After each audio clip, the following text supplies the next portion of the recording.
Hello everyone, I am Dr. Eric Morrison. This is 7 Under 3, and I'll be covering trading education, more specifically Forex swing trading, using the TC2000 platform.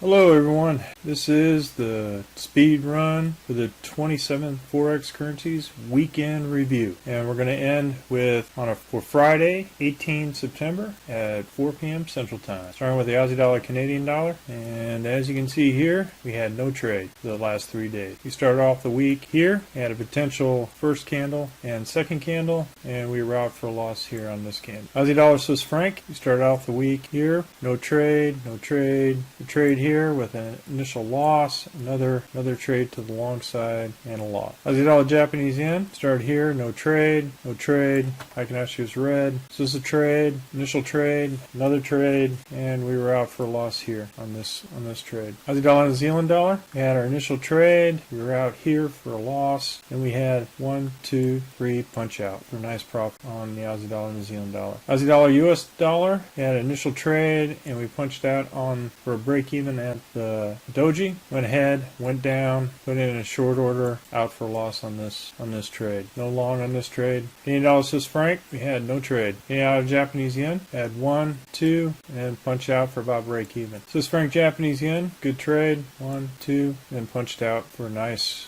gain on Swiss franc, Japanese yen. Euro, Aussie dollar, we had 1, 2, and punched out on the third for a nice gain. Euro, Canadian dollar, we had 1, and we were out. Another 1, we were out for a loss on the Euro Canadian dollar. Euro Swiss franc, we had a doji with the body just above the RL10, is out for a loss on the Euro Swiss franc. Had an initial buy here, another out for a loss on the Euro Swiss franc. This candle, Heikin-Ashi candle, is red, so we didn't buy for Friday. Euro Japanese yen, had 1 order, 2 order, 1 account I punched out, another account I kept it in. But once it gets past the Z3 here, there's about a 2% chance for it to continue on downward. So there's a lot of support here at the Z3. That's 3 standard deviations from the mean, so that has a small chance of continuing to go down. So once you might want to consider the Z3 as a potential target. Euro New Zealand dollar, we had 1, 2, and punched out for a nice profit. Euro US dollar, we had 1, 2, and punched out for a loss on this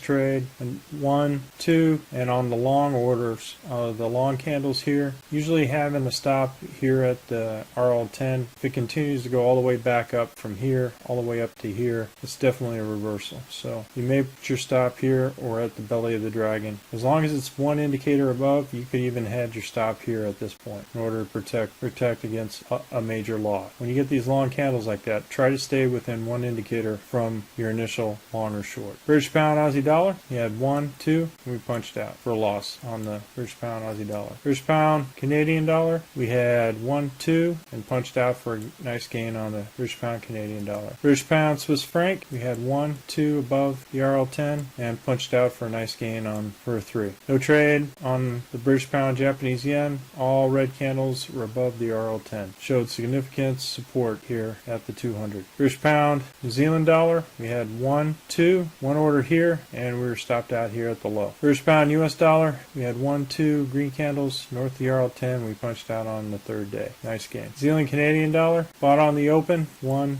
2, punched out on the 3rd day. New Zealand Swiss franc, we had 2 green candles north of the RL10, punched out on the 3rd day. Nice trade. Then we bought in again after this break here, this shooting star. Bought here, it was out for a small loss on the last day. New Zealand Japanese yen, bought on the open and sold here on this day for a nice gain. Came back again, we had a candle that went down. If you put your stop here at the RL10, you risk losing this much on the retracement of this candle. So this may be too much risk to put your stops here at the base. RL10 is a nice gauge to see if there's a counter move to this particular short to the upside. New Zealand US dollar, we bought on the close, punched out on the 3rd day. Came back, this candle was green on the Heikin-Ashi, no short. Came back, long candle, had our stop at the RL10, and we were out for a loss on the New Zealand US dollar. New Zealand Canadian dollar, no trade, everything below the RL10. Right here we had initial short, came back, stop here at the RL10, out. No trade trade on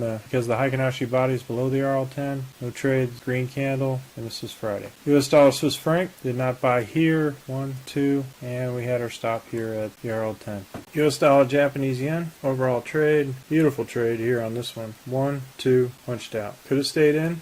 We decided to stay out. Again, you can follow the RL10. In this case, you would have been out here in this location if you used the RL. There's no telling that it can go right back up with this particular candle. So folks, that's all I have for the speed run, the 27 Forex currencies week in review. We are currently conducting a Forex boot camp and a Forex intermediate course. If you're interested, click on the link below. And remember, ruthless risk management. Have a great weekend, everyone. Well, if you like this video, go ahead and hit the like button below and the subscribe button. And if you want more information on TC2000, I have an affiliate link below. If you open up a TC2000 account, you will receive a $25 discount using that link. Thank you for your time.